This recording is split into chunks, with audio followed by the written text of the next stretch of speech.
Have you ever thought that why my child is progressing so slow and the other child who came at the same time in the therapy center is progressing so fast? Hi everyone, this is Dr. Sonam Kothari. I'm a pediatric neurologist, a behavior analyst and a special educator. So, first of all, every parent needs to understand that every child is different. Yes, we do have an average speed of development or average speed of gaining skills, but sometimes there are multiple other variables that can affect the progress of the child. The first variable that can affect the progress of the child is the intelligence of the child. Sometimes the child's intellectual capacity itself is low.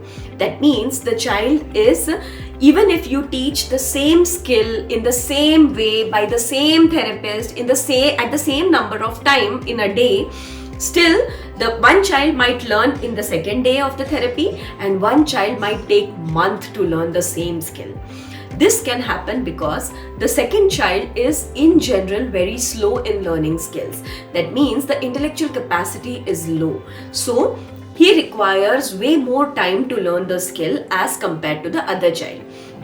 So the protocol what we use in Butterfly is, suppose the child is not following the path what actually the average child follows. That means in 3 months, if the child has not learnt even one skill or at least 2 to 3 skills have not got mastered in the first 3 months, we suggest the parents to get a social maturity scale done or a screening of the child done to understand what is the actual social maturity or kind of a screening of an IQ of the child.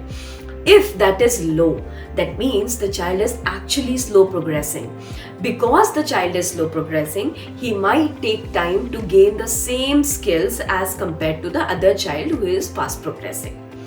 Second, whenever the child is slow progressing, the first thing what we look into is, are your protocols fine? Are the programs run are actually the programs that are supposed to be run for this child?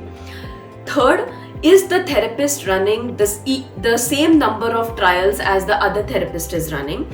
So basically, the protocol needs to be right, the number of trials should be right, the reinforcement should be right, and the consistency of the parents for the coming for the therapy, number of breaks, taking breaks from therapy, is that maintained or not, are the 4 other variables that needs to be looked upon.